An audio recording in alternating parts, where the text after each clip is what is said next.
All right, let's dive into this. You've sent over a really interesting, actually fascinating collection of stuff all about Val Kilmer's career. It seems like you're really looking to get a good grasp on just how much he's done. Across film and television, I mean, we've got a pretty detailed list of all his movie roles, some TV appearances, and even those search terms you included. Those are really helpful. They give us a sense of what you find most interesting about him, like his most iconic characters, and even, his health journey. Yeah. So basically, our mission here is to go through all of this and really pull out what's most important about Val Kilmer's career, what stands out, what's essential. You know what I mean? Yeah, absolutely. I think what jumps out at me right away is the range. Like, it's not just a long list of credits. It's journey through all these different genres and characters, comedies, dramas, action, sci-fi. He's done it all. It suggests someone who's really driven to explore all these different facets of acting. Totally. So let's rewind back to the beginning, the 80s. It looks like his first role was in Top Secret back in 1984. He played Nick Rivers. Now, for anyone who hasn't seen this one, it's a totally wild comedy spoofing spy movies and musicals. Yeah. It's really something else. Yeah. We talk about starting your career with a bang. He was clearly not afraid to just go all out and be funny. It's interesting that he started with a broad comedy performance like that. It sets a foundation of versatility right from the start, which might surprise people who mostly know him from those more serious roles later on. It makes you think about how that early experience maybe shaped his willingness to take on such a diverse body of work. Yeah, and then just a year later, in 1985, there's Real Genius. He played Chris Knight. This one sort of became a cult classic over time. Right. It had this really dedicated fan base. He plays this super bright, kind of mischievous physics student. It's a different energy from the straight-up silliness of Top Secret, more like a charming kind of intellectual rebellion. Absolutely. With Chris Knight, he really tapped into a different type of charisma. It's that sharp wit mixed with this, anti-establishment vibe. It's not just making people laugh. He's actually embodying this brilliant mind that's not afraid to challenge the rules. And you actually see that kind of rebellious intelligence pop up in some of his later roles, too. And then 1986, a big year, for sure. One of his most recognizable roles, LT, Tom, Iceman Kazansky in Top Gun. I mean, this movie was huge culturally. Yeah. It defined the 80s in a way. And Iceman is such a memorable character. Right. That cool, collected, almost arrogant rival to Maverick. And honestly, the number of times Top Gun and Iceman come up in your search terms, it tells us this role is still really important to you. Yeah, the whole dynamic between Iceman and Maverick, it's the heart of that film. What's great about Kilmer's performance is how subtly he shows Iceman's respect for Maverick growing underneath that initial rivalry. He embodies this really disciplined, strategic way of flying, which is such a contrast to Cruise's impulsive style. It's a really interesting look at different ways of achieving excellence. So moving on to the late 80s and early 90s, we see him continuing to branch out, taking on different genres. In 1988, he plays Mad Mardigan in Willow, which is this fantasy adventure film. Talk about a change of pace from fighter jets and geniuses. Now he's a swashbuckling mercenary. Willow really highlights his ability to embody a more classic, heroic action type of role. And within this fantasy setting, too, it really broadened his appeal, showed he was comfortable in these different cinematic worlds. It makes you wonder about his acting process. How do you go from one extreme to the other so convincingly? Okay, but then 1991. It seems like this is a big one for you. Based on your search terms, The Doors, where he played Jim Morrison. I mean, it wasn't just playing a character. It felt like he became Morrison. The dedication he had to that role is legendary. Oh, yeah. The Doors movie, Jim Morrison, Val Kilmer, Jim Morrison. Those searches tell the story. His performance went way beyond just imitation. It was like he dove deep into the psyche of this complex icon. There are all these stories about how he went to extreme lengths to understand Morrison, even living as him when he wasn't filming. What about his performance stood out to you most? Was it the physical transformation? The voice? Something else? For me, it was how he captured that almost shamanistic stage presence. Yeah. And at the same time, the vulnerability of Morrison's poetry, it felt like more than just acting, All right, so moving into the mid-90s, he's in another string of major movies, again showing off his versatility. 1993 brings us Tombstone. And wow, the amount of interest in Tombstone, Doc Holliday, in your searches tells us this is a big deal. His performance as Doc Holliday was just unforgettable. Yeah, it really is. What's so remarkable about his Doc Holliday is how he brought this legendary figure to life with so much depth and complexity.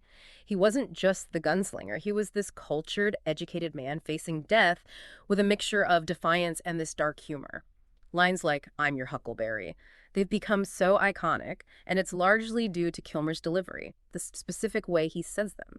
He created a character who's both captivating and heartbreaking. Is there a scene or a line from Tombstone that sticks out to you? That whole scene in the saloon with Johnny Ringo, the tension, the way they're almost playing with each other, but it's deadly serious. It's just brilliant. And also, in 1993, he has this smaller role in True Romance as Elvis Presley's mentor. It's a short appearance, but he really makes an impact, which again shows his ability to command the screen even when he's not the main focus. That's a great example of how a good actor can elevate even a smaller role. Hmm. His Elvis in True Romance adds this surreal, almost mythical element to the film. It shows he doesn't need to be front and center to create a memorable character. And then 1995, he puts on the cape and cowl, becomes Bruce Wayne Batman in Batman Forever. It looks like you're interested in how he stacks up against other actors who played Batman. Yeah, taking on Batman, it's a big deal for any actor. Kilmer brought his own spin to the role. Maybe a more world-weary Bruce Wayne really struggling with his past, even though the film itself was more lighthearted. His performance gave us glimpses of that darkness, that internal conflict. What did you think of his interpretation compared to other actors who've played Batman? I think he captured that internal struggle really well, the conflict between the public face and the vigilante. And that same year, 1995, he's also part of this incredible ensemble cast in Heat, playing Chris Shaherless, another example of him blending into this high-caliber group of actors and contributing to this powerful, really realistic crime drama. Heat is such a great example of ensemble acting. And Kilmer's portrayal of Chris Shaherless, this intense, kind of detached guy, he was crucial to the film's authenticity. He held his own next to Al Pacino and Robert De Niro, which says a lot about his skill and presence. So moving into the later part of his career, we see him doing voice work, like in The Prince of Egypt in 1998, where he voiced Moses. It's a totally different side of his talent, Right. using only his voice to convey all that emotion and weight. Voice acting is really its own skill set. You're relying completely on your voice to bring that character to life, and to lend his voice to someone as iconic as Moses in a major animated film, it speaks to his versatility and the power he has in just his voice alone. We should also touch on some of his TV roles. You mentioned Comanche Moon, and he voiced Ki-T in the 2008 Knight Rider reboot. And he had appearances in shows like Entourage and Psych.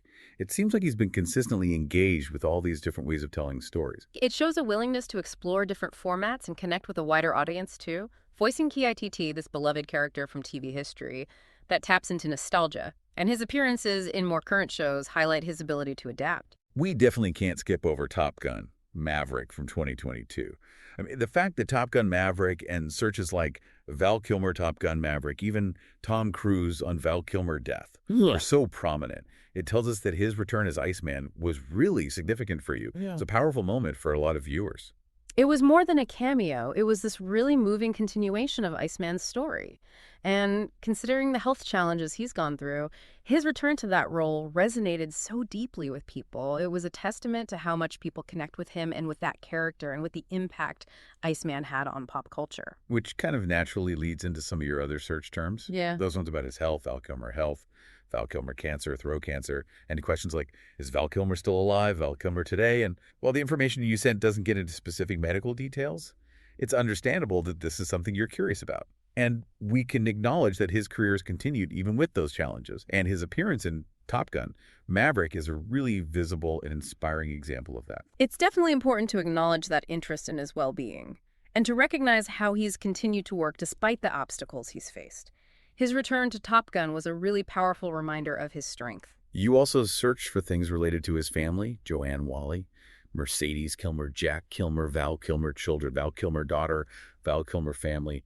It's natural to be curious about the personal lives of people in the public eye, the people they're close to. And again, while we don't have specifics here, it's a common thing. People are interested in the families of actors. Yeah, the lives of actors often extend beyond the screen, and it's understandable that people are curious about their families and their personal relationships. Finally, your search terms included a long list of other movies and roles, like Willow Movie, Top Secret Movie, Real Genius, Heat Movie, Kiss Kiss Bang Bang Alexander, The Island of Dr. Moreau, The Ghost in the Darkness, The Saint, At First Sight, Red Planet, The Salton Sea, Wonderland, Deja Vu.